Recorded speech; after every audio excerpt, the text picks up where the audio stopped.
Hello students, कैसे हैं आप। द ब्लेंड एकेडमी की ऑनलाइन क्लास में आपका स्वागत है। आज आपके लिए ये पॉलिटिकल साइंस का दूसरा वीडियो है। कुछ मौसम परिवर्तन और स्वास्थ्य के कारण वीडियोज़ नहीं पढ़ रहे थे, अब से आपके लिए रेगुलर वीडियोज़ आएंगे और कोशिश करते हैं कि जो भी पेपर हो रहे हैं उससे पहले आपको मैक्सिमम सिलेबस कंप्लीट करा दिया जाए।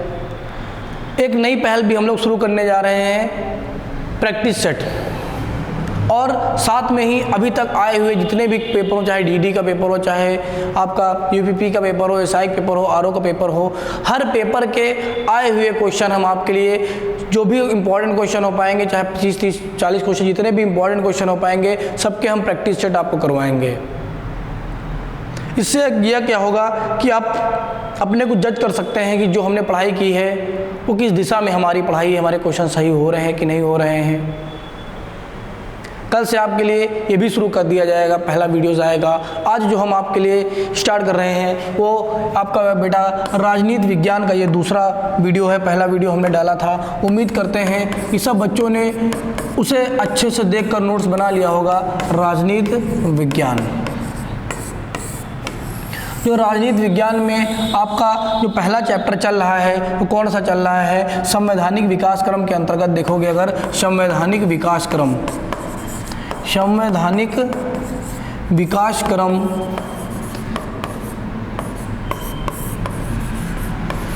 एवं संविधान सभा,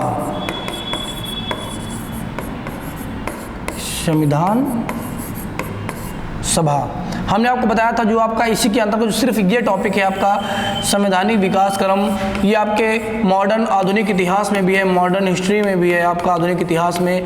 तो इसको बेटा हम वहाँ पे पढ़ाएंगे क्योंकि आपको बहुत अच्छे से समझ में आएगा जब आप हर कंपनियों का आगमन पढ़ लोगे, कैसे कैसे अंग्रेज भारत में आए, कैसे कैसे शासन किए। इसी के आगे जो थोड़ा सा टॉपिक है, कैसे कैसे संविधान का निर्माण हुआ, संविधान की जरूरत क्यों पड़ी, संविधान सभा क्या है, इस पर हम आपसे डिस्कस कर रहे थे। अगर आप बात करेंगे तो हमने आपको बताया था कि कैसे कैसे बेटा जो आपका प्यारा सा भारत है वो कैसे कैसे अंग्रेज़ों का गुलाम हुआ और कैसे कैसे अंग्रेज़ों ने हम पर शोषण किया, और लगातार एक दास्ता का जो युग प्रारंभ हुआ आपका वो लगातार लगभग 350 साल चलता रहता है। और इस समय अंग्रेज़ों ने क्या किया, बहुत ही ज़्यादा हमारा शोषण किया। जो भारत सोने की चिड़िया कहा जाता था अब वो चिड़िया भी नहीं बचा। जो भारत मसालों के लिए, व्यापार के लिए विश्व प्रसिद्ध था, आज वो खुद मांग रहा है कि हमको खाने का जुगाड़ करा दो। इस तरह से अंग्रेज़ों ने दोहन किया भारतीय संसाधनों का, यहाँ तक कि उन्होंने अपने व्यापार को बढ़ावा देने के लिए भारतीय कारीगरों के अंगूठे कटवा दिए। क्योंकि बेटा जो लोग चरखा चलाते थे अंगूठे का ही उपयोग होता था, उन्होंने अंगूठे कटवा दिए ताकि वो लोग व्यापार न कर पाएँ और हमारा व्यापार अच्छा चले। भारत के लोगों को जबरन नील की खेती करने के लिए बाध्य किया। अब बताओ, हमारे पास 5 बीघा मान लो खेती है, हम 3 बीघा में नील बो देंगे तो हम खाएंगे क्या। मान लो हमने नील बो भी दिया है तो आप अच्छी कीमत से उसको खरीदो, जो हमें पैसा मिलेगा उन पैसों से हम अनाज खरीद लेंगे। वो भी तो ये लोग नहीं करते थे, ये तो जबरन खेती करवाते थे, जो मनमाने आता था वही खेती करवा लेते थे, मनमाने पैसे में खरीद लेते थे। हम भूखे मरते हैं, मरने दो, इनसे कोई मतलब नहीं था। इनको टैक्स चाहिए, आपकी खेती में फसल हो चाहे ना हो, इनको हर वर्ष टैक्स चाहिए। तो ये सब समस्याएं थी जिसकी वजह से क्या हुआ बेटा, आप देखते हो इतना ज़्यादा प्रताड़ित किया इन्होंने भारतीयों को, इतना ज़्यादा इन्होंने क्या किया, भारतीयों को प्रताड़ित किया कि अब धीरे धीरे भारतीयों के मन में आक्रोश उत्पन्न हो गया, या रोष उत्पन्न हो गया, आपका आक्रोश उत्पन्न हो गया। मतलब भारत के लोग क्या होने लगे, गुस्सा करने लगे, क्योंकि अंग्रेज़ों की नीतियों को ये लोग धीरे धीरे समझ रहे थे। अब धीरे धीरे विद्रोह शुरू होते हैं, आपका 1857 का विद्रोह शुरू होता है, बहुत सारे विद्रोह होते हैं। इसी तरह संघर्ष करते हुए हम 1947 में आज़ाद हो जाते हैं। बहुत लोगों को अपनी जान गंवानी पड़ती है, कई माँ को अपना लाल भाई, कई बहनों को अपना भाई खोना पड़ता है, महिलाओं ने भी बलिदान किया, बहुत ज़्यादा साथ दिया। तो जो हमने स्वतंत्रता का ये संघर्ष किया है ना, उसमें किसी एक जात के लोग ने नहीं बल्कि पूरे भारत के लोगों ने संघर्ष किया था। वो चाहे हिंदू हो, चाहे मुस्लिम हो, चाहे जिस जाति का हो, चाहे जिस धर्म का हो, चाहे स्त्री हो, चाहे पुरुष हो, चाहे उच्च वर्ग का हो, चाहे निम्न वर्ग का हो, सब लोगों ने भारत को आज़ाद कराने में अपना बलिदान किया है। तो जब भारत आज़ाद हुआ तो सबसे बड़ी कमी बेटा किसकी महसूस हुई? व्यवस्था की, या हम कह सकते हैं सबसे बड़ी कमी किसकी महसूस हुई? नियम कानून की। और इसीलिए क्या किया? आपका संविधान का निर्माण किया गया, इसीलिए आपका क्या बनाया गया? संविधान। संविधान, संविधान है क्या? इसमें नियम कानून ही तो दिए गए हैं कि भारत का शासन कैसे चलेगा, भारत में इस पद की नियुक्ति कैसे होगी, भारत के लोगों को कौन कौन से अधिकार दिए जाएंगे, भारत के लोगों के कर्तव्य क्या होंगे, भारत के अधिकारों की रक्षा कौन करेगा, कौन भारत में रह सकता है, ये सभी तो क्या कहलाता है? संविधान कहलाता है हमारा। तो इतनी बातें हैं, आप लोगों ने यहाँ तक अपने आप को बताया था। फिर और भी कुछ बातें हमने आपको बताया था जो इसी के साथ और थोड़ा बहुत आपको स्टार्टिंग में लिख लेना है। अगर आप देखेंगे ईस्ट इंडिया कंपनी की, अगर बेटा आप बात करेंगे ईस्ट इंडिया कंपनी की, तो 1600 ईस्वी में कह सकते हैं 1600 ईस्वी में इसका गठन किया गया था और आपकी भारत आई थी। और जब भारत आया इन्होंने सिर्फ और सिर्फ व्यापार करने के उद्देश्य से आई थी, लेकिन जब बाद में देखा भारत में बहुत सारी कमियां हैं तो भारत को इन्होंने क्या बना लिया? गुलाम बना लिया। और लगातार शोषण करते रहे लगातार। तो भारतीयों की अगर बात करोगे बेटा तो भारतीय बीच बीच में कई बार भारत के संविधान को, बेटा संविधान को समझोगे अगर संविधान को, जाहिर बात है बेटा अगर संविधान है आपका संविधान, तो संविधान बनाने के लिए हमें किसी न किसी कई व्यक्तियों की जरूरत पड़ी। कोई एक व्यक्ति तो है नहीं जो संविधान लिख देगा। हर क्षेत्र के बारे में लिखना है तो व्यक्तियों के समूह की जरूरत पड़ी हमें। किसकी जरूरत पड़ी बेटा? व्यक्तियों के समूह की जरूरत पड़ी, मतलब कई व्यक्तियों की जरूरत पड़ी, व्यक्तियों के समूह की हमें जरूरत पड़ी। किसकी? व्यक्तियों के समूह की जरूरत पड़ी। और यही जो व्यक्तियों का समूह कहलाता है, यही आपका क्या कहलाता है? यही आपका संविधान सभा कहलाता है। क्या कहलाता है? संविधान सभा।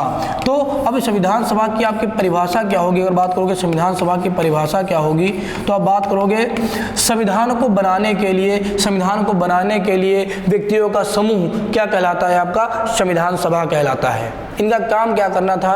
इनके संविधान बनाने का काम करना था इनको, ठीक है। भारत का संविधान कैसे बनाया जाए, क्या क्या नियम कानून हो, कौन बनाए, जो भी आपकी चीज़ें थी आपके लिए संविधान सभा का ये सब काम था। और भी बहुत सारे आगे समितियाँ आती हैं, यहाँ पे सब इतना समझिए आप, ठीक है। तो संविधान सभा है क्या आपका? तो संविधान को बनाने के लिए व्यक्तियों की सभा क्या कहलाती है? आपकी संविधान सभा कहलाती है।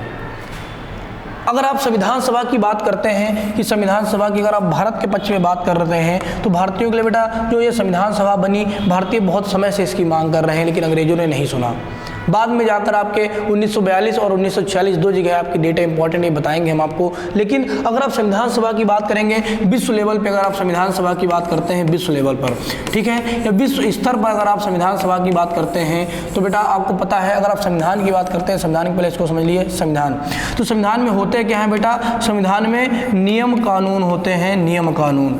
तो अगर कुछ लोग क्या करते हैं बेटा, कुछ देश क्या करते हैं, नियम कानूनों के क्या करते हैं? लिख देते हैं। कुछ लोग क्या करते हैं? नहीं लिखते हैं, सिर्फ मौखिक रूप से चला करते हैं, ठीक है। तो संविधान आपका दो प्रकार का होता है। अगर लिख दिया जाएगा तो आपका लिखित संविधान हो जाता है।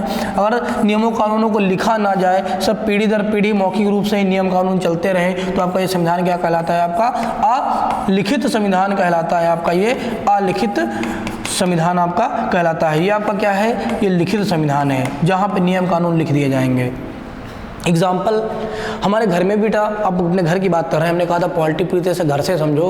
अगर अपने घर की बात करो, क्या तुम्हारे घर में नियम कानून लिखे होते हैं? किसी घर में नियम कानून होते हैं, ऐसे बोलना है, ऐसे कपड़े पहनना है, ऐसे लोगों से बिहेव करना है, इतने बजे उठना, इतने बजे सोना, ऐसे खाना, हर घर के नियम कानून होते हैं। लेकिन क्या परिवार के लोग लिख देते हैं? नहीं लिखते हैं बेटा, वो मौखिक रूप से चला करते हैं। जो वो पिताजी के पिता ने किया वही उम्मीद करते हैं कि उनके बेटे करें। हमारे पिताजी भी हमसे उम्मीद करते हैं कि हम वही नियम कानूनों को अपनाएं, और हमारे बच्चे जो होंगे उनसे भी हम लोग यही उम्मीद करेंगे कि जो हमारे कल्चर है, जो हमारे नियम कानून, हमारी सभ्यता है, इसको वो लोग बरकरार रखें।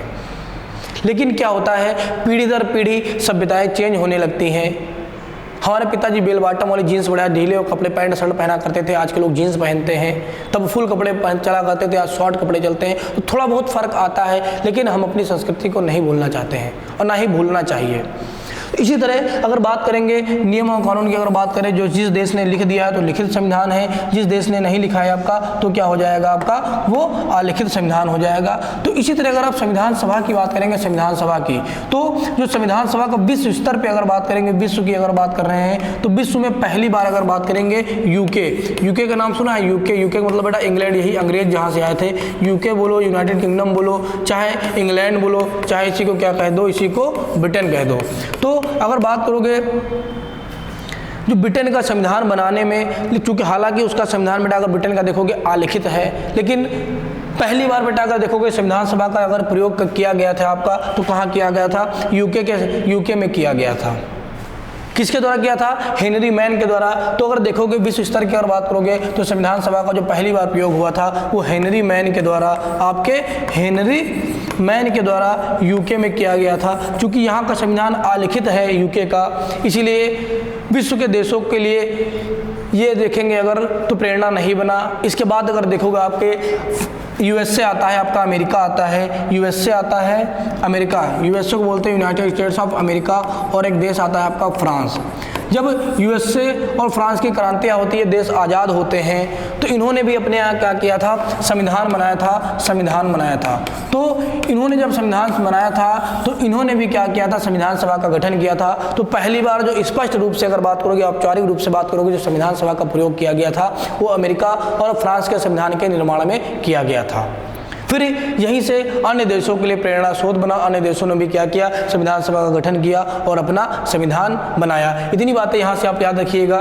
फिर बेटा अगर देखेंगे आप, कुछ बातें आपके लिए और भी इम्पॉर्टेंट हो जाती हैं। कुछ बातें अगर आप देखेंगे, कुछ क्वेश्चन जो यहाँ से आपसे इम्पॉर्टेंट पूछता है, महत्वपूर्ण क्वेश्चन पूछता है। अगर बात करेंगे बेटा सबसे पुराना संविधान किस देश का है, सबसे पुराना संविधान अगर पूछ रहा है, सबसे पुराना संविधान की अगर बात करेगा तो किस देश का है, तो आपके यूएसए का ही है, अर्थात अमेरिका का है। ठीक है। फिर दूसरा क्वेश्चन की अगर बात करेंगे, सबसे छोटा संविधान किसका है, सबसे छोटा संविधान किसका है आपका, सबसे छोटा संविधान।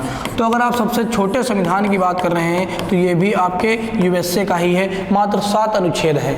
हमारे यहाँ कितने हैं, लिखित में आपके 395 अनुच्छेद हैं। अगर इसके सब पार्ट भी जोड़ दोगे 9 का ऐसे बहुत सारे सब पार्ट दिए रहते हैं, भी धीरे धीरे पढ़ने को मिलेगा, तो आपके लगभग 465 के आसपास अनुच्छेद हो गए हैं।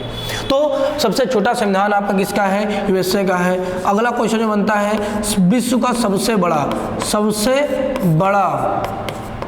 संविधान की बात करें, विश्व का सबसे बड़ा संविधान कहे या कह दे विश्व का सबसे बड़ा लिखित संविधान, विश्व का सबसे बड़ा लिखित संविधान की अगर बात करोगे तो ये किसका संविधान है, ये सबको पता है बेटा, ये हमारे भारत का संविधान है, जो विश्व का सबसे बड़ा लिखित संविधान है।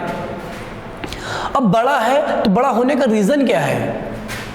अगर आप भारत की बात करोगे तो भारत एक लोकतांत्रिक देश है, एक शांत प्रिय देश है। यहाँ न केवल मनुष्यों को बल्कि पेड़ पौधे, पशु पक्षियों, हर चीज़ को संरक्षण दिया गया है। जबकि अन्य देशों में ऐसा नहीं। अब चाइना की बात कर लीजिए, कुछ भी मार के खा लीजिए, लोकतंत्र है ही नहीं। लेकिन भारत में क्या है, बिना सरकार की इजाज़त के कुछ जीव जंतुओं को छोड़कर, जो आप लोग खाते हो जैसे मछली हो गया, ये सब चीज़ें, इनको छोड़कर किसी भी जानवरों को आप मार नहीं कर सकते हो, उनका शिकार नहीं कर सकते हो। एग्जाम्पल है आपके सलमान खान, काले हिरन को मार दिए थे, आज भी दौरा लगा रहे हैं जेल के। अब बिना सरकार की इजाज़त के कुछ सिर्फ व्यापारिक पौधों को छोड़ दिया जाए, जैसे आपका यूकेलिप्टस का पेड़ होता है, बाकी अन्य किसी पेड़ को आप काट नहीं सकते हो बिना सरकार की इजाज़त के। आप बिना सरकार की इजाज़त के अब तो ज़मीन से मिट्टी भी नहीं खोद सकते हो। क्यों, बड़ा संरक्षण किया गया है। इसलिए भारत का संविधान बहुत बड़ा है, क्योंकि यहाँ पर ना सिर्फ मानव को बल्कि पशु पक्षियों, पेड़ पौधे, सबके संरक्षण की बात की गई है, क्योंकि भारत लोकतांत्रिक देश है, ये सबसे बड़ा है। फिर अगर बात करोगे बेटा अलिखित संविधान किसका है, अलिखित संविधान की अगर बात करेगा, अलिखित संविधान किसका है आपका, तो यही यूके हो जाएगा, ब्रिटेन का हो जाएगा। ठीक है। और भी बहुत सारे देश हैं आपके जिसके संविधान अलिखित हैं आपका, जैसे न्यूजीलैंड हो जाएगा आपका, ब्रिटेन हो गया आपका, इनके संविधान कैसे हैं, लेकिन आपको सिर्फ और सिर्फ ब्रिटेन याद रखना है। फिर अगर बात करोगे सबसे नया संविधान किसका है, सबसे नया संविधान किसका है? अगर बात करोगे बेटा सबसे नया संविधान किसका है, तो सबसे जो नया संविधान है या जो नवीनतम संविधान है वो नेपाल देश का है। किसका है? नेपाल देश का। क्योंकि अभी सन 2014-15 में इन्होंने बनाना स्टार्ट किया था, 14-15 में बनकर इनकी तरह से पूरी तरह से संविधान बनकर तैयार हुआ है और लागू हुआ है। इसीलिए सबसे नवीनतम संविधान किसका है? आपके नेपाल देश का है। तो इतनी बात याद रखनी है। सबसे पुराना और सबसे छोटा संविधान अमेरिका का है, सबसे बड़ा संविधान है, सबसे बड़ा लिखित संविधान भारत का है, और लिखित संविधान किसका है? ब्रिटेन का है। सबसे नया संविधान आपका किसका है? नेपाल देश का है। ये बातें कुछ संविधान से और इम्पोर्टेंट हो गई, इतनी बातें आपको याद रखना है, ठीक है। और यहाँ जो हमने आपको बेटा संविधान सभा के बारे में कुछ बातें यहाँ पे हमने जो आपको इधर हमने लिखा था संविधान सभा के बारे में कि संविधान सभा का जो पहली बार प्रयोग किया गया था वो यूके में किया गया था, हेनरी मैन के द्वारा सफल प्रयोग, या औपचारिक रूप से या स्पष्ट रूप से अगर पहला प्रयोग पूछेगा आपका तो यूएसए और फ्रांस के संविधान निर्माण में किया गया था। इतनी बातें आपकी हो गई। अब हम नेक्स्ट जो बातें करते हैं वो संविधान सभा और भारत से संबंधित आपकी बातें करते हैं। संविधान सभा और भारत। संविधान सभा किसके पक्ष में? आप भारत के लिए बात कर रहे हैं, संविधान सभा की भारत के लिए। तो संविधान सभा है कि आपकी संविधान को बनाने के लिए जो व्यक्तियों की सभा थी उसी को हम क्या बोलते हैं? संविधान सभा बोलते हैं। अगर बात करेंगे संविधान सभा की मांग, मतलब संविधान बनाने की मांग भारतीय बहुत दिनों से कर रहे थे। अब देखोगे 1885 में कांग्रेस का निर्माण हो जाता है। आपकी कांग्रेस का बनती है 1885 में एओ ह्यूम के द्वारा, लॉर्ड डफरिन के काल में आपकी कांग्रेस का गठन किया जाता है। जो आप कांग्रेस पार्टी देख रहे हो इसका गठन किया जाता है। इसी के बाद अगर देखोगे इसी के 10 साल बाद, डेट याद रखना, 1885 के 10 साल बाद अर्थात कब? आपका 1895 में। यही पॉइंट आपको याद रखना है। तो जो संविधान सभा की पहली मांग अगर आप देखोगे, संविधान सभा की अगर बात करते हो, संविधान सभा की जो पहली मांग की गई थी, संविधान सभा की पहली बार जो मांग की गई थी भारत में, पहली बार जो मांग की गई थी, पहली बार मांग जो थी आपकी संविधान सभा में वो किसने की थी? अगर बात करोगे तो बाल गंगाधर तिलक ने की थी। किसने की थी? बाल गंगाधर तिलक, शॉर्ट में तिलक कह देते हैं हम लोग। बाल गंगाधर तिलक ने की थी। कब की थी? बाल गंगाधर तिलक ने कब की थी? 1895 में की थी। और कहाँ की थी? अपने स्वराज विधेयक में। इन्होंने एक विधेयक पारित किया था, ठीक है, जिसका नाम क्या था? स्वराज विधेयक। अपने स्वराज विधेयक में क्या किया था? पहली बार संविधान सभा की मांग की थी। किसने? आपके बाल गंगाधर तिलक ने। तो संविधान सभा की पहली बार मांग की अगर बात करोगे तो बाल गंगाधर तिलक ने 1895 में अपने स्वराज विधेयक में की थी, अपने स्वराज विधेयक में की थी। इतनी बात आपको ये पहला पॉइंट याद रखना है, बहुत इंपॉर्टेंट है, आपको ये पॉइंट याद करना पड़ेगा। किसने की थी? बाल गंगाधर तिलक ने की थी। कब की थी? 1895 में की थी। और कहाँ की थी? अपने स्वराज विधेयक में की थी। इतनी बातें आपको याद रखना है। अब कुछ बात बेटा और याद रखना, आप हाई स्कूल इंटर में खूब पढ़े होगे। क्या पढ़े होगे? लाल बाल पाल, लाल बाल पाल, लाल बाल पाल, मतलब ये गर्मपंथी नेता थे। देखो बेटा समझो, इस सब बातों को थोड़ा बहुत समझो, बहुत ज़रूरी है। हर चीज़ हमने कहा था राजनीति विज्ञान में आपको समझना बहुत ज़रूरी है, एक एक शब्द का मतलब। अगर आप कांग्रेस की बात करोगे, कांग्रेस की, तो अभी हमने आपको बताया था कांग्रेस की स्थापना कब हुई थी। कांग्रेस की स्थापना की अगर बात करोगे आप लोग तो कब हुई थी? 1885 में हुई थी। जो कांग्रेस थी बेटा, इसमें आज भी अगर रियल देखोगे दो तरह के व्यक्ति होते हैं। कुछ व्यक्ति एकदम नरम स्वभाव के होते हैं, कुछ व्यक्ति एकदम आग बबूला होते हैं, गर्म स्वभाव के होते हैं। उसी तरह जो कांग्रेस में सदस्य थे तो उसमें से कुछ सदस्य कैसे थे? उदारवादी थे, जो बहुत उदार रहते थे, बहुत नरम थे, ऐसे कह सकते हो एकदम नरम थे, ठीक है, नरम या उदारवादी थे। कुछ व्यक्ति एकदम कैसे थे बेटा? गर्म थे, बहुत ज़्यादा आपके गुस्सैल थे, आपको क्या इसी को उग्रवादी कह सकते हो, उग्रवादी। ये बहुत कर्म खून के व्यक्ति थे। उदारवादी या नरम का मतलब क्या है बेटा? अगर समझोगे तो जो ये व्यक्ति थे ना, ये भी चाहते थे, दोनों लोग चाहते थे कि भारत को आज़ादी मिले। लेकिन जो उदारवादी या नरमपंथी थे ये लोग बेटा क्या करते थे? ये लोग शांति से आज़ादी की मांग करते थे। कैसे बेटा? शांति से आज़ादी की मांग करते थे, शांति से आज़ादी की मांग करते थे, ठीक है, शांति से आज़ादी की मांग करते थे। तो कोई बात समझो बेटा, ये मत सोचना, तुम लोग का दिमाग बहुत चलता ना कि कोई शांति लड़की है उससे कह रहे होंगे कि आज़ादी दो, आज़ादी दो। ऐसा नहीं, शांति का मतलब है बेटा एकदम शांत स्वभाव से, कोई लड़ाई झगड़ा नहीं।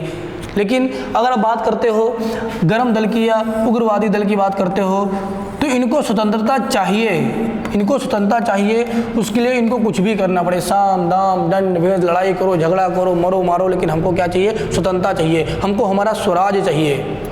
ये हो गया। तो जो गरम दल के बेटा कुछ व्यक्तियों के नाम लिख लो बेटा। जो गरम दल के जो फेमस नेता थे वो पहले आपके ही हो गए, क्या पढ़ते थे आप लोग इंटर में, लाल बाल पाल, क्या लाल बाल और आप क्या पढ़ते थे, पाल हो जाएगा, लाल बाल पाल। लाल से क्या है, लाला लाजपत राय हो जाएंगे, लाला लाजपत राय हो जाएंगे आपके, लाला लाजपत राय हो गए आपके। पाल से क्या हो जाएंगे आपके, बिपिन चंद्र पाल, बिपिन चंद्र पाल आपके हो जाएंगे। और बाल से क्या हो जाएंगे, बाल गंगाधर तिलक हो जाएंगे, बाल गंगाधर तिलक। तो इतनी बातें आपको याद रखना है। इसे 3 नाम आपके बहुत ज़्यादा महत्वपूर्ण हैं। तो इसी के एक गरम दल के व्यक्ति थे, कौन, बाल गंगाधर तिलक ने। इन्होंने ही पहली बार क्या किया था, अपने स्वराज विधेयक में 1895 में संविधान सभा की मांग की थी। आप पूछेंगे सर उदारवादी कुछ व्यक्तियों के नाम बता दो, तो बहुत सारे व्यक्ति बेटा, जैसे दादा भाई नौरोजी, दादा भाई नौरोजी, दादा भाई, और बात करोगे दादा भाई नौरोजी, ठीक है। सुरेंद्र नाथ बनर्जी आपके थे, क्या नाम थे बेटा, बनर्जी। फिर अगर देखोगे गोपाल कृष्ण गोखले, बहुत सारे व्यक्ति थे बेटा, गोपाल कृष्ण गोखले हो जाएंगे। ये सब व्यक्ति क्या थे आपके, नरमपंथी थे। अभी आपको इतिहास में और विस्तार से पढ़ना है, यहाँ पर हमने सिर्फ आपको थोड़ी बातें बता दी हैं, तो इसको याद कर लेना बेटा, लिख लो, एक स्क्रीनशॉट ले लो, हम हटा रहे हैं इसको, ये हो गया। तो अगर आप बात करोगे, ये पहली मांग हो गई। अगर पूछता है संविधान सभा की पहली बार मांग कब की गई थी आपके, तो 1895 में की गई थी। ये डेट आपको याद रखनी है। फिर अगर देखोगे कुछ व्यक्तियों का नाम लेकर कभी कभी पूछ लेता है कि गांधी जी ने संविधान सभा की कब मांग की थी, तो अगर आप बात करोगे गांधी जी की, अगर आप बात कर रहे हो तो गांधी जी ने 5 फरवरी कब मांग की थी आपके, 5 फरवरी 1922 को गांधी जी ने संविधान सभा की मांग की थी। आप लोग लिखते भी चलो, समझते भी चलो बेटा। गांधी जी ने संविधान सभा की मांग की थी, संविधान सभा की क्या की थी, मांग की थी, मांग की थी गांधी जी ने। इतना आप लोग लो कि गांधी जी ने 5 फरवरी 1922 को संविधान सभा की मांग की थी। ये आपको याद रखना है, बहुत ही इंपॉर्टेंट है। दूसरी बात है, गांधी जी ने एक बात भी कही थी जो आपको याद रखना, कभी कभी कथन देकर पूछ लेता है कि गांधी जी ने 5 फरवरी 1922 को संविधान सभा की मांग की थी और कहा था, क्या कहा था, एक कथन आपको याद रखना है, और कहा था, क्या कहा था, एक कथन अगर आप याद रखोगे गांधी जी का, बहुत इंपॉर्टेंट कथन है। कहा था, भारतीयों की इच्छानुसार संविधान सभा का गठन होगा और संविधान का निर्माण किया जाएगा, और संविधान का निर्माण किया जाएगा, निर्माण होगा, लिख लो बेटा, होगा या किया जाएगा, एक कथन। देखो बेटा, अंग्रेज लोग ना बहुत चालू थे, लॉलीपॉप देने में ना बहुत आगे थे, और भारतीयों को लॉलीपॉप पसंद भी बहुत थी। क्यों, कुछ बातें जानो, कुछ बातें बेटा जानो, इंपॉर्टेंट। देखो गांधी जी की बात आ गई तो पहले गांधी जी के बारे में थोड़ा बहुत जानो, बहुत इंपॉर्टेंट है आपके लिए, तभी आपको याद रहेगा कि गांधी जी ने कब मांग की थी। देखो अगर आप बात करोगे गांधी जी की, आप अगर बात कर रहे हो गांधी जी की, आप देखो बेटा क्या क्या आपको यहाँ पर ध्यान देना है। आपको इधर देखोगे अगर आप गांधी जी, कुछ बातें पर यहाँ पर ध्यान रखनी है। गांधी जी के बारे में हमने आपको इतिहास में पढ़ाएंगे थोड़ा बहुत आपको। गांधी जी देखो, अगर बात करोगे गांधी जी की जन्म में सब छोड़ दो, जन्म कब हुआ था, इतना नहीं, इतना याद रखना कि गांधी जी की अगर बात करोगे तो गांधी जी ने अपने जीवन के अगर देखोगे ज़्यादातर मतलब जीवन के 22 वर्ष इन्होंने कहाँ बिताए थे।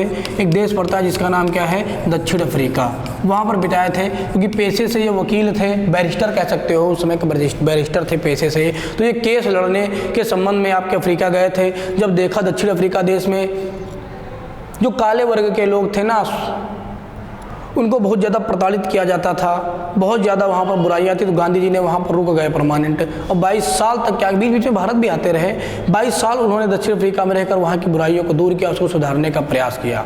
बीच बीच में भारत आते भी रहे गांधी जी, बीच बीच में। जैसे आपके बात करोगे 1901 में 2 के आसपास आए थे, तो 1901 में गांधी जी ने कांग्रेस के अधिवेशन में भाग लिया था, वो आपको इतिहास में बताएंगे। यहाँ पे याद रखिएगा 22 वर्ष, अपने जीवन के 22 वर्ष इन्होंने कहाँ बिताया, दक्षिण अफ्रीका में। जो अंतिम रूप से गांधी जी भारत आए थे वो आपके कब आए थे? 9 जनवरी 1915 को अंतिम रूप से गांधी जी क्या आए थे? भारत आ गए थे। इसलिए 9 जनवरी को हर वर्ष किस रूप में मनाया जाता है? प्रवासी भारतीय दिवस के रूप में मनाया जाता है। क्यों? क्योंकि इसी दिन गांधी जी क्या हुए थे? दक्षिण अफ्रीका से भारत आए थे। तो 15 में आए हैं तो तुरंत तो आंदोलन में लग नहीं जाएंगे। इन्होंने जब शुरुआत में गांधी जी आए थे ना, तो इनको अंग्रेजों के बारे में बहुत ज़्यादा पता था कि इतना ज़्यादा नहीं पता था। ठीक है, तो देखोगे बेटा इस समय कौन सा होता है? 1915 के आसपास अगर देखोगे तो 1914 से 18 के बीच का समय आपको याद आ रहा है। कौन सा समय? First world war. First world war मतलब बात करोगे प्रथम विश्व युद्ध इस समय चल रहा था। प्रथम विश्व युद्ध चल रहा था। अब विश्व युद्ध क्या होता है बेटा? विश्व युद्ध होता है जिसमें कई देश आपस में मिलकर एक दूसरे से लड़ाई करें, कई देशों का ग्रुप होता है। तो इसमें विश्व युद्ध चल रहा था आपका। गांधी जी आते हैं और अंग्रेज क्या चाहते थे कि भारत भी हमारी तरफ से विश्व युद्ध लड़े, मतलब भारत की सेना भी हमारे साथ शामिल हो जाए और हमारे साथ लड़ाई करे। उन्होंने गांधी जी से कहा कि आप भारतीय सेना को हमारे साथ युद्ध में शामिल कर लीजिए, भारतीय सेना हमारे साथ लड़ाई करे। तो गांधी जी को पता नहीं था कि अंग्रेज लोग कैसे हैं। बड़े बड़े वादे किए अंग्रेजों ने कि अगर हम युद्ध जीत जाते हैं तो भारतीय लोगों को रोजगार देंगे, शिक्षा का विकास करेंगे, फैक्ट्री लगवाएंगे, मतलब बहुत सारे लॉलीपॉप दिए भारतीयों को। जो आप लोग स्वराज की मांग करो थोड़ा बहुत आप लोगों को स्वराज भी दे देंगे और भी बहुत सारे काम करेंगे, बड़े बड़े पदों पर नियुक्त करेंगे भारतीयों को, बहुत सारे लॉलीपॉप दिए। तो गांधी जी ने समझा कि ये तो बहुत अच्छी बात है भारतीयों के लिए। गांधी जी ने भारत की सेना को युद्ध में शामिल कर दिया। और क्या होता है आपका युद्ध जब समाप्त होता है, ब्रिटेन का युद्ध जीत जाता है, तो जब युद्ध जीतता है ना तब अंग्रेजों ने अपना असली मुँह दिखाया। क्या दिखाया? कि जितने लोगों को सेना में भर्ती किया था, जितने भारतीयों को लड़ने के लिए, जितने मर गए तो मर गए, जितने बचे उनको निकाल दिया सेना से बाहर, जाओ घूमो जाके। जो गांधी जी से बड़े बड़े वादे किए थे कुछ हो नहीं दिए। बहुत गांधी जी को क्रोध आया, बहुत गुस्सा आया, बहुत टूट गए गांधी जी। इसलिए तो गांधी जी ने 1920 में क्या चलाया था? असहयोग आंदोलन चलाया था। क्यों? क्योंकि गांधी जी समझते थे। एग्जाम्पल सुनो बेटा, अगर आप किसी रिश्तेदारी जाते हो या कहीं रुकने जाते हो, तो अगर कोई आपके हम उम्र का नहीं है या कोई आपके हम उम्र की नहीं है या की नहीं है या का नहीं है या कोई बढ़िया पड़ोसी नहीं है या कोई आपसे बोलता बतलाता नहीं है, तो आप कितने दिन वहाँ रुक सकते हो? 1 दिन, मुश्किल से 2 दिन, तो इसके बाद ज़रूर भाग आओगे। लेकिन सोचो अगर आपको कोई बढ़िया बतलाने वाला मिल जाए या बतलाने वाली मिल जाए अगल बगल में, या किसी से दिल लगी हो जाए, प्यार हो जाए, तो 2 से 2 महीने कब बीत जाएंगे पता ही नहीं चलेगा आपको। अब आओगे तब भी हमेशा याद आती रहेगी मम्मी कब जाएं वहाँ। तो वही सेम स्थिति यहाँ भी थी। क्या स्थिति थी कि अंग्रेज भारत में आए, समझो बेटा, भारत में आए और लगातार भारत में टिके हैं। तो कुछ ना कुछ तो बेटा भारतीयों ने गद्दारी की होगी तभी तो टिक गए हैं। भाई भारत उनके लिए, अंग्रेजों के लिए नया क्षेत्र था, उनको क्या पता भारत के बारे में। लेकिन जो भारतीय गद्दार लोग थे ना, जमींदार हो गए, साहूकार हो गए, बड़े बड़े व्यापारी हो गए, जो गद्दार लोग थे ना, देश को बेच दिए थे अंग्रेजों के हाथ। ये क्या करते थे? अंग्रेज इनको लॉलीपॉप खूब ज़्यादा पैसे देते थे, भारत के सारे राज्य बता देते थे कि ऐसे इन राजा पे हमला करो, इन राजा को ऐसे मारो, ये भारत का क्षेत्र ऐसे जीतो, यहाँ हमारा ये पैसा रखा आप लूटो। तो इन गद्दारों ने ही क्या किया था? भारत को बेच दिया। तो अर्थात जब हम भारतीय सहयोग कर रहे हैं अंग्रेजों का, तभी तो इतने दिनों अंग्रेज टिके हैं भारत में। इसलिए गांधी जी ने क्या चलाया था? असहयोग आंदोलन। और देखिए 20 में असहयोग आंदोलन चला, 1947 में भारत आज़ाद हो गया, क्योंकि अब अंग्रेजों को दिक्कत होने लगी। तो वही बात है, इसलिए गांधी ने असहयोग आंदोलन चलाया था। इतनी सारी बातें होंगी, आप लोग इतिहास समझना जरूरी है थोड़ा बहुत बेटा। फिर आपका ये हो गया। फिर देखोगे इसी के साथ बेटा 15 में जब गांधी जी आते हैं तो 1916 में गांधी जी ने गुजरात में एक आश्रम की स्थापना की थी, जिसका नाम क्या था? साबरमती आश्रम। जब दांडी मार्च पढ़ोगे ना, नमक आंदोलन चलाया था गांधी जी ने, तो आपका साबरमती आश्रम वहाँ पे चर्चा में सुनने को मिलेगा, लेकिन यहाँ से इतना याद रखिएगा। फिर अगर देखोगे 1917 की बात करोगे तो गांधी जी ने चंपारण आंदोलन चलाया था। चंपारण आंदोलन कह सकते हो चलाया था। इसमें क्या काम किया गया था? अगर देखोगे जबरन, अभी हमने बताया था अंग्रेज लोग क्या करते थे? ज़बरदस्ती भारतीयों से नील की खेती करवाते थे। नील की खेती कितने हिस्सों पर? खेती के 3/20 हिस्सों पर अनिवार्य रूप से भारतीयों को खेती करनी होती थी। इसी को कौन सी पद्धति कहा गया था? 3 कठिया पद्धति। क्या बेटा कहा जाता था? 3 कठिया पद्धति।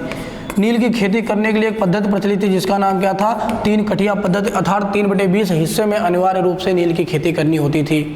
कौन सी नील बेटा? जो आप लोग कपड़े में चढ़ाते हो ना, पहले ये खेती इसकी होती थी, पेड़ से सब नील निकाली जाती थी। अब तो नई नई मशीनें आ गई, टेक्निक आ गई, जिसकी वजह से रासायनिक रूप से बना लेते हैं। लेकिन उस समय ये पेड़ होते थे नील से, उससे नील निकाली जाती थी। ज़बरदस्ती नील की खेती अंग्रेज बेटा हमसे करवाते थे, चलो ठीक है करवा लिए, लेकिन कम से कम अच्छी कीमत में खरीदो तो कम से कम हमको पैसा मिल जाएगा, अगर तो उसी पैसे से हम अनाज खरीद लेंगे। शुरुआत में थोड़ी बहुत अच्छी कीमत भारतीयों को मिलती थी, लेकिन बाद में अंग्रेजों ने क्या किया, कृत्रिम नील बना लिया। कृत्रिम नील रासायनिक रूप से अंग्रेजों ने क्या किया बेटा, कृत्रिम नील बना लिया। कृत्रिम नील बना लिया, इससे नील उगाने वाले किसानों की हालत और ज़्यादा ख़राब हो गई। अब इनकी नील को कोई पूछता ही नहीं था, क्योंकि कृत्रिम नील सस्ती मिल जाती है, प्राकृतिक चीज़ें महंगी मिलती हैं, तो किसानों की हालत बहुत ख़राब थी। लेकिन तब भी इनको ज़बरदस्ती खेती करवाते थे। तो गांधी जी ने आया, तो चंपारण में नील विद्रोह किया और जो ये 3 कठिया पद्धति थी इसको समाप्त करने का प्रयास किया, और ये आंदोलन सफल भी होता है। ये आंदोलन चलाया। फिर अगर देखोगे बेटा 1917 और 18 में ही अगर बात करोगे आपके, तो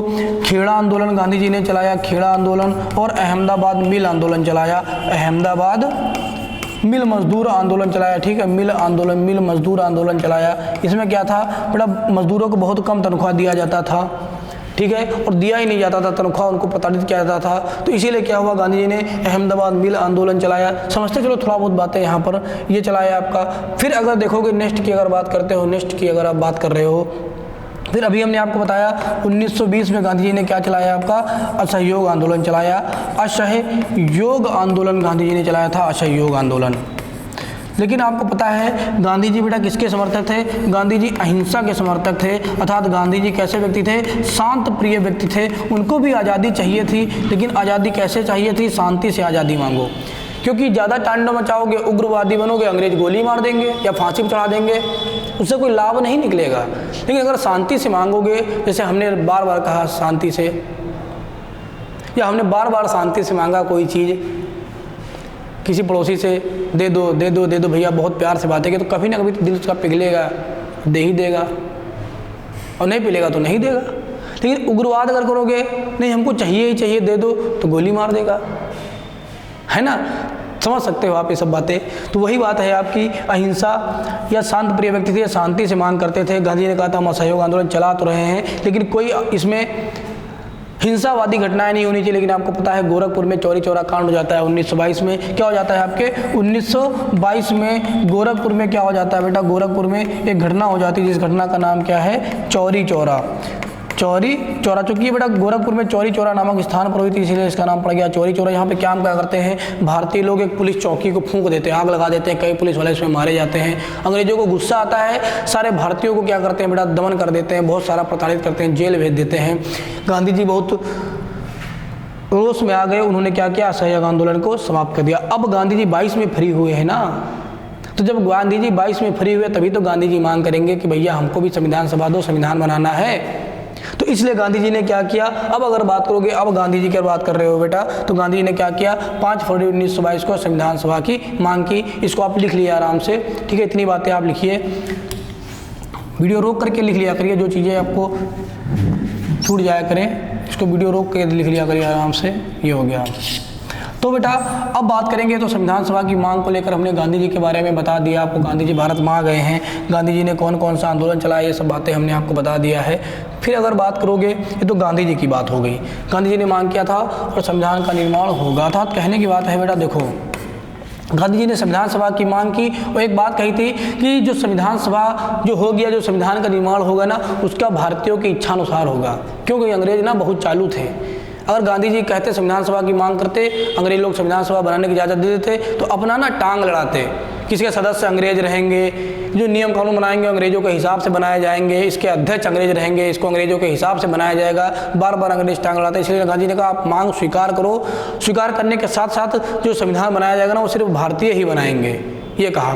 फिर गांधी जी बेटा, अंग्रेज देखो सब नहीं सुन रहे हैं, 1895 से लोग चिल्ला रहे हैं, अंग्रेजों के कुछ सुन नहीं रहे हैं संविधान सभा की बात, लेकिन आपको पढ़ना जरूरी है कि किसने क्या क्या मांग की थी। फिर अगर देखोगे 1924 में आपके स्वराज पार्टी के अध्यक्ष कौन थे, मोतीलाल नेहरू थे आपके, ठीक है, स्वराज पार्टी के अध्यक्ष मोतीलाल नेहरू थे। उन्होंने क्या किया था 1924 में, मोतीलाल नेहरू ने भी मांग की थी, मोतीलाल नेहरू ने भी संविधान सभा की मांग की थी। इतनी बातें आप समझिए, कुछ पॉइंट आपके लिए बहुत इंपॉर्टेंट है, संविधान सभा की मांग की थी। लेकिन अंग्रेज लोग नहीं सुन रहे हैं। जब मोतीलाल नेहरू ने संविधान सभा की मांग की तो एक अंग्रेज थे जिनका नाम क्या था, बर्किम हेड। नाम याद रखिएगा, क्या नाम था इनका, अंग्रेज के व्यक्ति थे जिनका नाम क्या था, एक बर्किम हेड थे। ठीक है, व्यक्ति थे बर्किम हेड। इन्होंने भारतीयों को चुनौती दिया।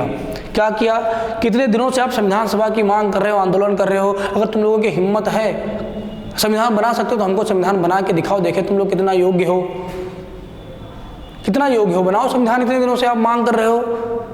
भारतीयों के समक्ष चुनौती पेश किया। तब आपके यही मोतीलाल नेहरू ने क्या किया, 1928 में नेहरू रिपोर्ट पेश की। क्या पेश की थी आपके 1928 में आपके बर्किम हेड ने जब चुनौती दी कि आप संविधान बना के दिखाओ, आप संविधान बना के दिखाओ, तो फिर मोदी आपके मोतीलाल नेहरू ने क्या किया बेटा, आपकी नेहरू रिपोर्ट बनाई। नेहरू रिपोर्ट बनाई आपकी, नेहरू रिपोर्ट। और कब बनाई थी अगर बात करोगे तो 1928 में। बेटा बहुत नेहरू की बात आती तो बहुत लोग जवाहरलाल नेहरू टिक कर देते हैं, आपका ये मोतीलाल नेहरू होगा। इन्होंने ही नेहरू रिपोर्ट बनाई थी आपके। और जो संविधान की रूपरेखा है ना, उनको बनाने का प्रयास किया कि ये बातें, बहुत सारी इसमें बातें लिखी गई कि हम देखो ऐसा संविधान बनाएंगे। जब अंग्रेजों ने देखा कि भारतीय तो रियल में अच्छा संविधान बना सकते हैं, लेकिन उनको बुराई तो करनी ही थी भारतीयों की, वो कहाँ एक्सेप्ट करेंगे कि अंग्रेजों ने बहुत अच्छा संविधान बनाया है। उन्होंने क्या किया, इस नेहरू रिपोर्ट को अस्वीकार कर दिया, इसको मान्यता नहीं दी। इसी के विरोध में भाई ये नेहरू जी, ये कांग्रेस है, इन्होंने जब नेहरू रिपोर्ट बनाया तो इसी के विरोध में आपके अली जिन्ना, तो जिन्ना कहाँ पीछे रहने वाले हैं, उन्होंने भी क्या किया, आपकी 14 सूत्रीय कार्यक्रम पेश किया। अली जिन्ना ने क्या किया, एक इन्हीं से मिलते जुलते नियम कानून, कुछ हट अलग थे, इन्हीं से मिलते जुलते नियम कानून 1929 में अगर देखोगे जिन्ना रिपोर्ट ने 14 सूत्रीय कार्यक्रम बनाया। किसने बनाया था, जिन्ना ने बनाया था। तो ये भी याद रखना कि 14 सूत्रीय कार्यक्रम किसने बनाया था, अली जिन्ना ने। किससे संबंधित था, यही आपके संविधान के निर्माण से संबंधित था। इतनी बातें आप याद रखिएगा, बाकी इतिहास में आपको अच्छे से पढ़ना ही है। तो ये बातें आप याद रखिएगा, ये मोतीलाल नेहरू की बातें हो गई, ये सब ठीक है। फिर अगर आप बात करोगे नेक्स्ट जो मांग होती है, नेक्स्ट मांग कौन होता है, इतनी बात अगर बात कर लोगे,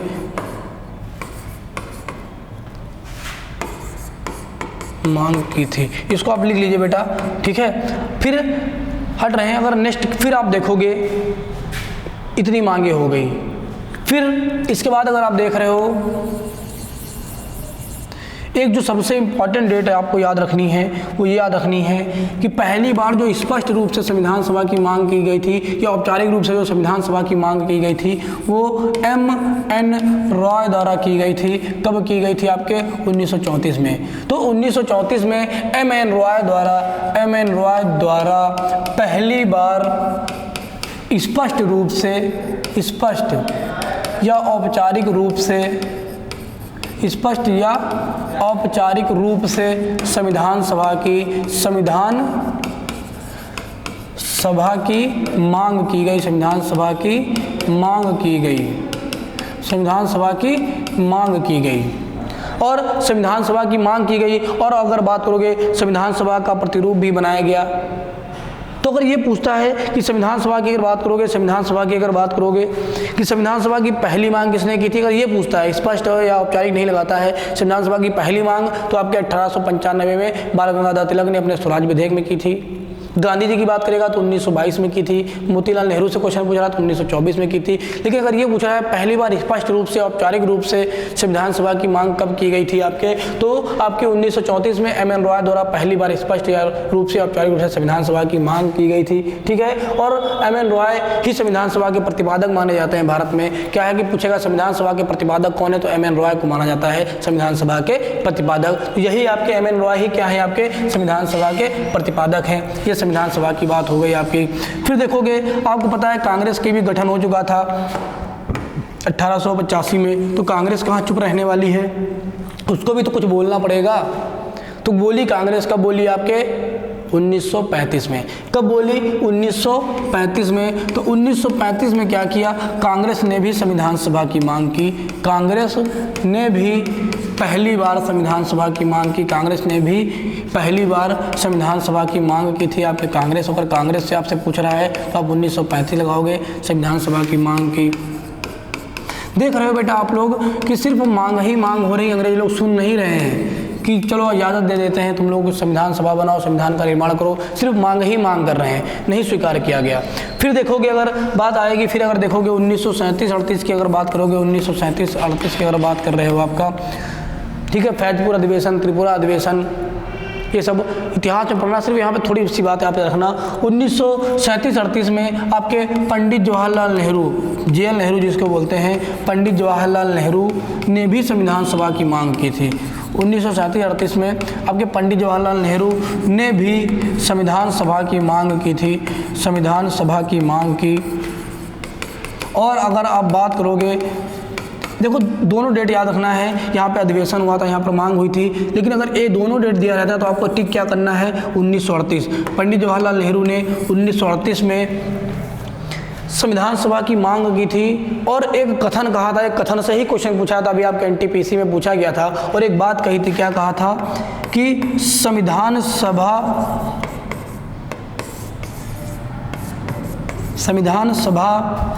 के व्यक्तियों का चुनाव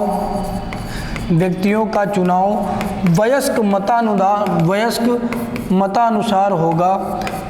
मतानुसार होगा और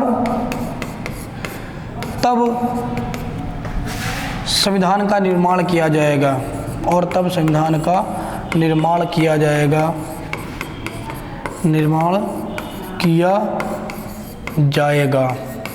इतनी बातें आप लोग समझना, तब संविधान का क्या किया जाएगा, निर्माण किया जाएगा।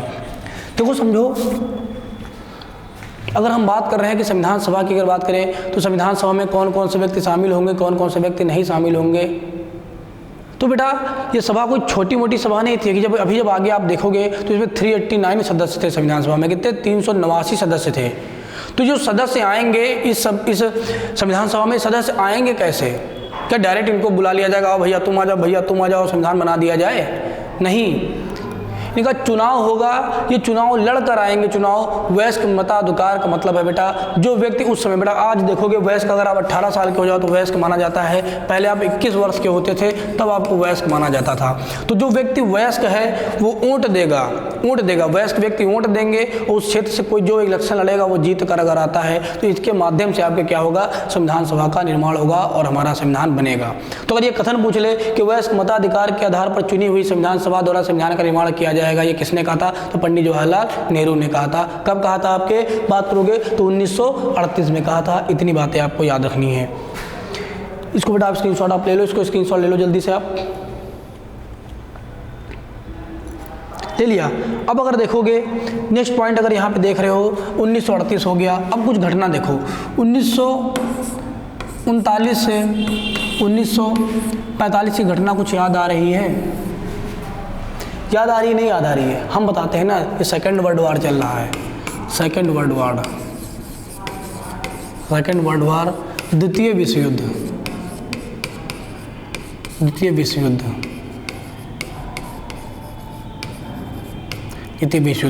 भाई 1938 देखो, 1895 से शुरू किए, मांग ही रहे हैं और 1938 बीत चुका है, अंग्रेजों ने नहीं सुना। पहला विश्व युद्ध हुआ था 14 से 18 तक, उसमें अंग्रेज जीत गए थे, जर्मनी का बहुत ज़्यादा शोषण किए थे, जर्मनी हार गया था, बहुत ज़्यादा शोषण किए थे। पुनः क्या हुआ, जर्मनी ने अपनी शक्ति को बढ़ाया और पुनः जर्मनी से युद्ध हो गया। कब हुआ आपका? 1939 में विश्व युद्ध शुरू हो गया।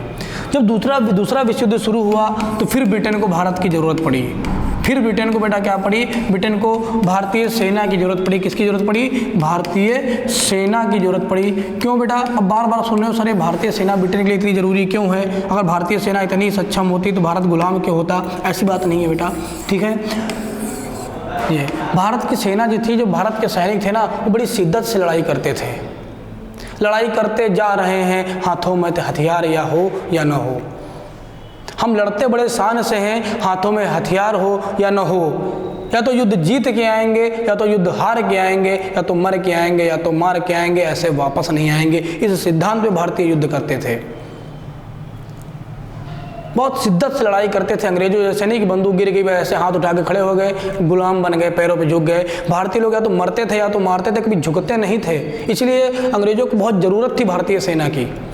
और पुनः अंग्रेजों ने क्या किया, भारत की सेना को द्वितीय विश्व युद्ध में शामिल करने का प्रयास किया और ज़बरदस्ती भारत की सेना को बेटा क्या किया, भारत की सेना को द्वितीय विश्व युद्ध में शामिल कर लिया। इसी के विरोध में क्या होता है बेटा, जो कांग्रेस पार्टी की सरकार थी उसने इस्तीफा दे दिया, बहुत सारा विवाद उत्पन्न होने लगता है। क्यों? क्योंकि भारतीयों ने पहले विश्व युद्ध में देख लिया था, हमारे सैनिक मारे गए और जितने बच्चे जीत के युद्ध आए थे उनको सेना से निकाल दिया गया, उनकी ज़िंदगी बेकार हो गई, जो बड़े बड़े वादे किए थे उसने भी नहीं पूरा किया गया। तो द्वितीय विश्व युद्ध में भारतीयों ने पूरा विरोध किया कि हम नहीं शामिल होंगे, युद्ध में नहीं शामिल होंगे। तो अब देखो बेटा, अब जरूरत क्या है, अब देखो अंग्रेजों को ना भारत की जरूरत पड़ी, अब भारत को ना बड़े बड़े लॉलीपॉप देना है, भारतीयों को बड़े बड़े लॉलीपॉप देना है। कहीं देखोगे 1940 में आपके लिन-लिथिगो प्रस्ताव आया था, बड़ा प्रस्ताव आए थे भारतीयों को लालच देने के लिए। अगस्त प्रस्ताव आपका पारित किया गया। 42 में आपका क्रिप्स मिशन आया, 46 में आपका कैबिनेट मिशन आया। ये सब बड़ा खूब भारत अंग्रेज आ रहे हैं कि मिशन मतलब क्या, बड़ा कई अंग्रेजों का ग्रुप भारत आ रहा है और बड़े बड़े वादों की पोटली बनाकर ला रहा है भारतों को। लो तुमको ये देंगे, युद्ध में शामिल हो, तुमको ये लॉलीपॉप देंगे, तरह तरह की लॉलीपॉप ला रहे ब्रांडेड। लेकिन कब देंगे? युद्ध जीतने के बाद ही देंगे। सिर्फ दिखा रहे हैं ये लॉलीपॉप है, युद्ध जिताओ तब दे देंगे। तो गांधी जी या अन्य भारतीय पूरी तरह से अंग्रेजों को समझ गए थे, सिर्फ दिखाएंगे लॉलीपॉप, देंगे नहीं। तो देखो बेटा, एक बात और है बेटा, युद्ध अगर मान लो कोई व्यक्ति युद्ध लड़ता है, वो जीते चाहे हारे, नुकसान दोनों का होता है। माना कि ब्रिटेन युद्ध जीत गया था, लेकिन युद्ध लड़ा होगा, लगातार 4-5 साल युद्ध लड़ा है, तो उसका पैसा समाप्त हो गया, उसके संसाधन समाप्त हो गए, उसकी सेना कमज़ोर हो गई, एकदम गरीब देश हो गया। भाई युद्ध जीत गया, कोई बात नहीं, नुकसान सबका बड़ा। आप मारपीट करो, माना कि आप मार लिए पड़ोसी वालों को ज़्यादा, लेकिन उसने भी तो आपको 2-4-6 थप्पड़ मारे होंगे, 2-4 लाठी मारी होंगी, तो आपका भी तो नुकसान हुआ। वही सेम स्थिति थी। तो हालांकि बेटा ब्रिटेन युद्ध जीत गया, लेकिन ब्रिटेन की स्थिति बहुत धीरे धीरे 39 से पहले से भी खराब थी, 39 में भाई ब्रिटेन की स्थिति और ख़राब हो गई। अब गांधी जी ने कहा ना, बहुत अच्छा मौका है, लोहा गर्म है, हथौड़ा मार दो। मतलब ब्रिटेन कमज़ोर हो चुका है, भारतीयों के पास अच्छा मौका है, और आंदोलन तेज कर दो। अब आपको आज़ादी मिलकर रहेगी, क्योंकि अगर अब भारत को आज़ादी न मिली तो फिर कभी नहीं मिलेगी। क्यों? क्योंकि इस समय अंग्रेज कमज़ोर हैं। इसलिए जो गांधी जी अगर देखोगे, गांधी जी ने भारत छोड़ो आंदोलन चलाया था 1942 में। 1942 में जो गांधी जी ने आपके भारत छोड़ो आंदोलन चलाया था, भारत छोड़ो आंदोलन गांधी जी ने जो चलाया था आपका बेटा, भारत छोड़ो आंदोलन कब चलाया था आपके 1942 में जो आंदोलन आपके चलाए थे गांधी जी ने, भारत छोड़ो आंदोलन। गांधी जी हमेशा किसके समर्थक थे? वो अहिंसा और शांति के समर्थक थे। जब उन्होंने भारत छोड़ो आंदोलन चलाया तो उन्होंने ही नारा दे दिया, अब करो या मरो। मतलब ये भी उग्रवादी हो गए कि भैया करो या मरो, हमको आज़ादी चाहिए, अब या तो कुछ करो या तो मरो या तो मार दो। तो गांधी जी जो इतने ज़्यादा शांत प्रिय व्यक्ति थे कि उनको लगा था कि अच्छा मौका, इससे अच्छा मौका दोबारा नहीं मिलेगा हमें आज़ाद होने का। तो गांधी जी भी उग्र हो गए, करो या मरो, हमको आज़ादी चाहिए और आज़ादी चाहिए। तो इतनी चीज़ें आपने देखा कैसे कैसे भी दुआ ब्रिटेन की स्थिति कमज़ोर हो गई, गांधी जी ने अपने आंदोलन और तेज कर दिए चलाना। तो अब भारतीयों की जरूरत पड़ी तो अंग्रेजों ने क्या किया, संविधान सभा की मांग को थोड़ा बहुत फोकस किया कि चलो अच्छा थोड़ा बहुत फोकस करते हैं। अगर देखोगे कुछ इतिहास की बातें हैं, 1940 में लिन-लिथिगो प्रस्ताव आता है, फिर आपका अगस्त प्रस्ताव आता है, यहाँ पर भी भारतीयों को लॉलीपॉप दिए गए, लेकिन संविधान सभा की मांग को नहीं स्वीकार किया गया। फिर अगला अगर बात करोगे, अगला अगर क्रिप्स मिशन की बात कर रहे हो, क्रिप्स मिशन की अगर आप बात कर रहे हो, ये आपको डेट याद रखनी है। क्रिप्स मिशन कब भारत आया था आपका? ये 23 मार्च 1942 को भारत आया।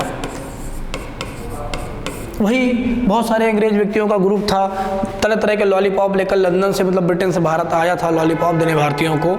ये क्रिप्स मिशन आया था।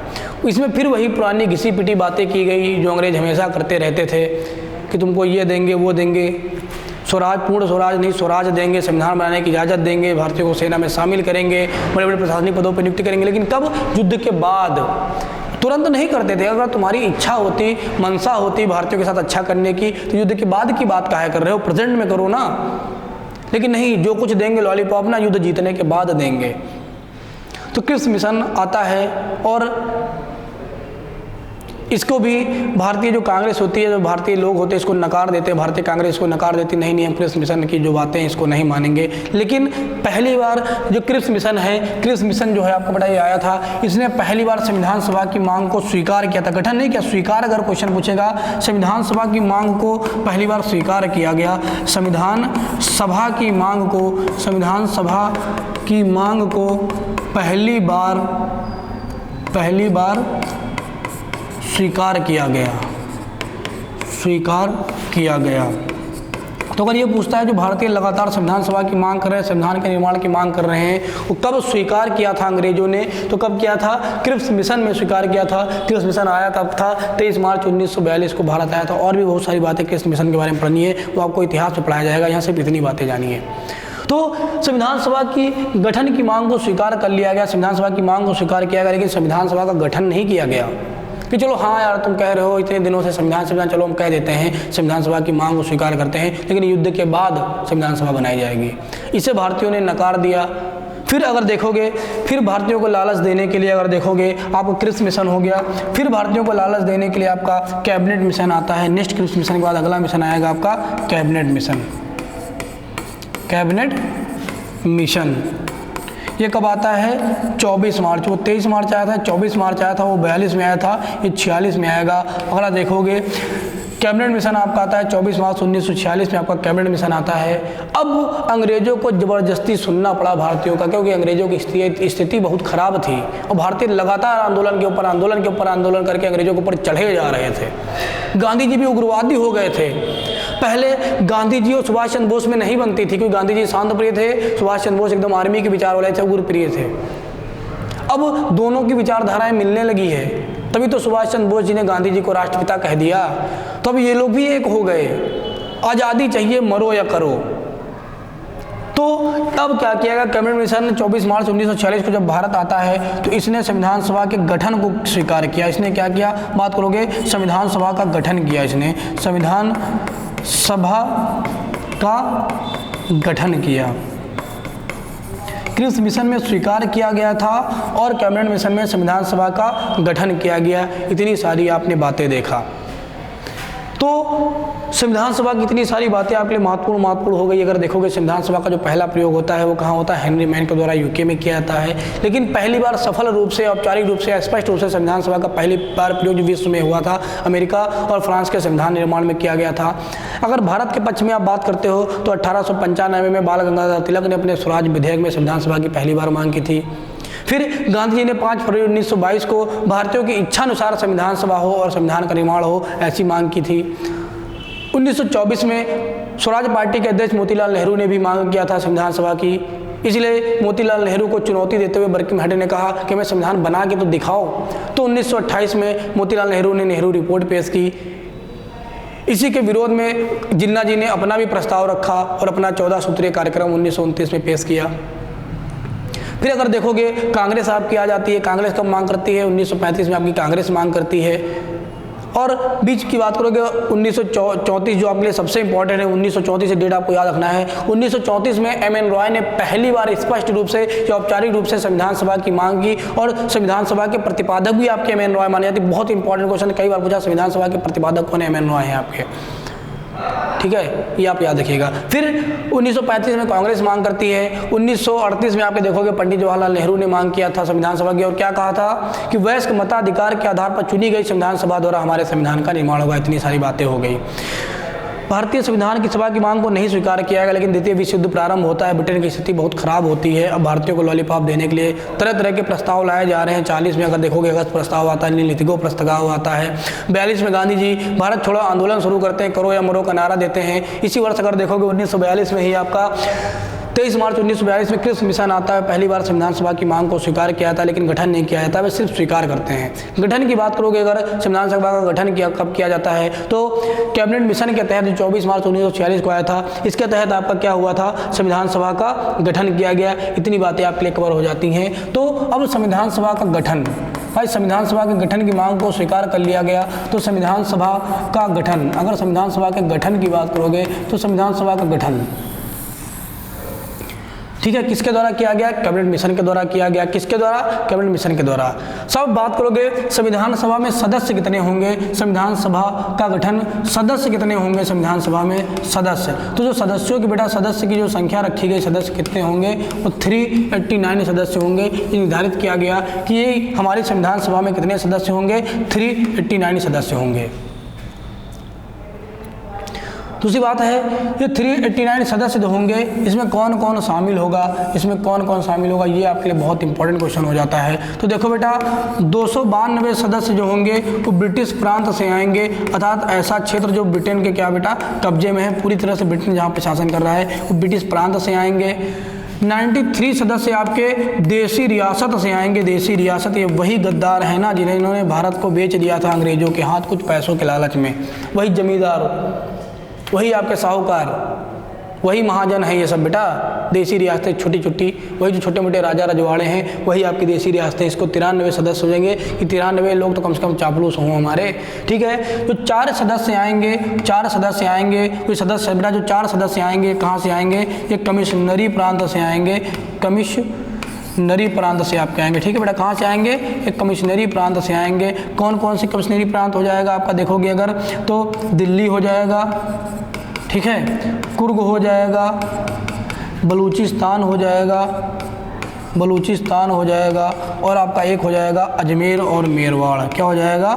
अजमेर और मेरवाड़, ये कहीं में है आपके यहाँ से। मतलब एक सदस्य दिल्ली से होगा, एक सदस्य कुर्ग से होगा, एक बलूचिस्तान से होगा, एक आपका अजमेर मेरवाड़ से आएगा। 93 सदस्य कहाँ से आएंगे अगर आप बात करते हो? 93 सदस्य कहाँ से आएंगे? ये देसी रियासत से आएंगे। 292 सदस्य कहाँ से आएंगे? आपके ब्रिटिश प्रांत से आएंगे। अब समझो प्रेजेंट में बेटा जो आप सांसद विधायक का चुनाव होता है वो किस आधार पर चुनाव होता है? एग्जाम्पल देखो बेटा, जैसे हम आप उत्तर प्रदेश की बात कर रहे हैं, उत्तर प्रदेश में अगर देखोगे कितनी बेटा सीटें हैं, अगर जिले कितने हैं अगर बात हो रही है बेटा कितने जिले हैं? 75 जिले हैं। लेकिन सांसद कितने हैं बेटा? एक जिले से एक सांसद होना चाहिए, तो 75 ही सांसद होने चाहिए, लेकिन सांसद कितने हैं? 80 सांसद है। लोकसभा की सीटें 80 हैं। ऐसा क्यों? कि बेटा कुछ जिले ना बहुत बड़े हैं, जो बहुत बड़ा जिला है ना वहाँ की जनसंख्या ज़्यादा होगी, तो जब जनसंख्या ज़्यादा है तो उनका प्रतिनिधित्व करने वाले सांसद भी तो ज़्यादा होंगे। इसका मतलब जो चुनाव होता है वो जनसंख्या के आधार पे होता है। हाँ बेटा, वो चुनाव जनसंख्या के आधार पे होता है। तो उस समय बेटा जो इन सदस्यों का चुनाव होता था, 389 सदस्य आएंगे, इनमें से जो बेटा सदस्यों का चुनाव होगा वो कैसे होगा? सदस्य कैसे आएंगे बेटा? तो 10 लाख की जनसंख्या पर 10 लाख की जनसंख्या पर एक सदस्य उस क्षेत्र से चुना जाएगा, उस क्षेत्र से चुना जाएगा। मतलब जिस क्षेत्र की आप बात कर रहे हो वहाँ पर अगर 10 लाख जनसंख्या है तो उस क्षेत्र से एक सदस्य आएगा। अगर 20 लाख जनसंख्या है तो 2 सदस्य आएंगे, क्योंकि दोना हो गई। 30 लाख जनसंख्या अगर किसी क्षेत्र से है तो वहाँ से 3 सदस्य चुनकर जाएंगे। मतलब एक व्यक्ति जो होगा 10 लाख जनसंख्या का प्रतिनिधित्व करेगा, इतना आपको याद रखना है। तो ये आपकी बेटा सदस्य संख्या हो गई 389, 292 सदस्य ब्रिटिश प्रांत के हो गए, 93 देसी रियासत के हो गए, 4 आपके कमिश्नरी प्रांत के हो गए। जो बेटा ये चापलूस है ना बेटा, जो देखो जो चापलूस लोग होते हैं ना, ये चापलूस लोग होते हैं ना, ये हमेशा फ्री रहते हैं। फ्री रहने का मतलब क्या है? अंग्रेज इनको बाध्य नहीं करते हैं, अंग्रेजों ने इनको बाध्य नहीं किया। ये चाहे संविधान सभा में शामिल हो चाहे ना हो, अर्थात इनके मनोनीत करने की बात की गई कि देसी रियासतों के सदस्यों को चलो डायरेक्ट मनोनीत कर दिया जाएगा। अब मनोनीत क्या होता है? पॉलिटिकल साइंस है ना, शब्द बहुत समझना है। देखो बात करते हैं बेटा मनोनीत क्या होता है, तो 2 शब्द होते हैं बेटा आपका मनोनीत, या इसी को हम लोग नामांकित कह सकते हैं। नामांकित देखो बेटा होता क्या है, जैसे लोकसभा की बात कर लो, राज्यसभा की बात कर लो, राज्यों की विधानसभा की बात कर लो, यहाँ जो बेटा सांसद इलेक्शन लड़के जाते हैं, राज्यसभा में जो विधायक इलेक्शन लड़के जाते हैं तभी तो बेटा पहुँचते हैं केंद्र संसद में। लेकिन कोई अच्छा व्यक्ति है जैसे सचिन तेंदुलकर, बहुत अच्छे व्यक्ति हैं जैसे आपके APJ अब्दुल कलाम, बहुत अच्छे व्यक्ति हैं, कोई भी है जो बहुत ज़्यादा फेमस हैं, के सिवान जैसे आपके हो गए साइंटिस्ट बहुत फेमस हैं, क्या ये लोग कभी इलेक्शन लड़ेंगे? नहीं लड़ेंगे। क्यों? क्योंकि इलेक्शन लड़ने से ना बेइज्जती होती है। एक पार्टी से लड़ोगे दूसरी पार्टी बुराई करेगी, पूरे देश में बदनाम हो गए। लेकिन देश को इन लोगों की ज़रूरत है। मान लो बेटा खेल पे नियम कानून बनाना है तो मोदी जी अच्छा बनाएंगे या सचिन तेंदुलकर अच्छा बनाएंगे या अमित शाह अच्छा बनाएंगे? जाहिर बात है सचिन तेंदुलकर अच्छा बनाएंगे। साइंस पे नियम कानून बनाना है तो राजनाथ अच्छा बनाएंगे या अमित शाह अच्छा बनाएंगे या एपीजे अब्दुल कलाम अच्छा बनाएंगे। एपीजे अब्दुल कलाम अच्छा बनाएंगे क्योंकि वो साइंटिस्ट थे, लेकिन ये लोग इलेक्शन नहीं लड़ते हैं, लेकिन देश को इनकी ज़रूरत है। तो क्या किया जाता है, और केंद्र की बात है तो राष्ट्रपति द्वारा, राज्य की बात है तो राज्यपाल द्वारा क्या होता है, कुछ फेमस व्यक्ति होते हैं ना, इनको डायरेक्ट क्या किया जाता है, संसद में बुला लिया जाता है और सांसद बना दिया जाता है। राज्यसभा में 12 सदस्य और लोकसभा में आपके 2 एंग्लो इंडियन थे, वो समाप्त कर दिए गए हैं आपके, ठीक है। तो राज्यसभा में 12 सदस्य, इन्हीं को बोलते हैं नामांकित या मनोनीत, मतलब डायरेक्ट आ जाना बिना इलेक्शन लड़े। क्यों? क्योंकि देश को जरूरत है इसलिए। तो उसी तरह ये क्या ज्ञानी व्यक्ति थे नहीं, बड़े चापलूस थे, अंग्रेजों का ना पिछवाड़ा धोते थे ये लोग, ऐसे लोग थे। सीधी बात है, हम तो कहेंगे, खुलाम कहेंगे, इन्होंने ही भारत को गुलाम बनाया। ऐसे लोग ना होते ना अगर, तो भारत आज गुलाम ना होता। तो क्या काम करते थे, अंग्रेजों की जूठी पतरी उठाते थे। इसीलिए क्या हुआ, इनको फ्री कर दिया गया, कहा गया कि आपको बाध्य नहीं किया जाएगा, आप चाहे इलेक्शन में शामिल हो चाहे ना शामिल हो, तुमको मनोनीत किया जाएगा। इतने सदस्य हो गए आपके, 389 सदस्य हो गए। अब इन सदस्यों का चुनाव होता है, इलेक्शन लड़ते हैं, ठीक है। तो अगर देखोगे जब बेटा चुनाव हुआ आपका, कब चुनाव होता है, जुलाई अगस्त के महीने में 1946 में ही चुनाव होता है। तो चुनाव में कौन भाग लेता है, 292 ये भाग लेंगे और 4 ये भाग लेंगे। टोटल 296 सदस्य ही आपके क्या लड़ते हैं बेटा, चुनाव लड़ते हैं। बाकी 93 सीटें खाली रह गई थी। क्यों? क्योंकि देशी रियासतों ने चुनाव में भाग नहीं लिया था। तो कितनी सीटों पर इलेक्शन हुआ, सिर्फ और सिर्फ 296 सीटों पर इलेक्शन हुआ। इतनी बातें आप आराम से रिवीजन करिए। कल फिर मिलते हैं इसी के आगे नेक्स्ट वीडियो से। कल आपका लास्ट लेक्चर होगा इस चैप्टर पर, फिर हम कुछ और बातें संविधान से इंपॉर्टेंट शुरू करेंगे। उम्मीद करते हैं आपकी पढ़ाई बेटा अच्छी चल रही होगी। हम कह रहे हैं हमसे आप जुड़े रहिए, एकदम सरल भाषा में सिर्फ लीड लगा के हमारी लेक्चर ही सुन लीजिए। आपको पूरी पॉलिटी, पूरी हिस्ट्री, पूरी ज्योग्राफी, आपको हर सब्जेक्ट तैयार हो जाएगा। लेकिन पढ़ना आपको पड़ेगा, चलना आपको पड़ेगा, दौड़ना आपको पड़ेगा, तभी मंजिल मिलेगी। सिर्फ हम मंजिल का रास्ता बता सकते हैं। थैंक यू बेटा, कल मिलते हैं नेक्स्ट क्लास में। Thank you.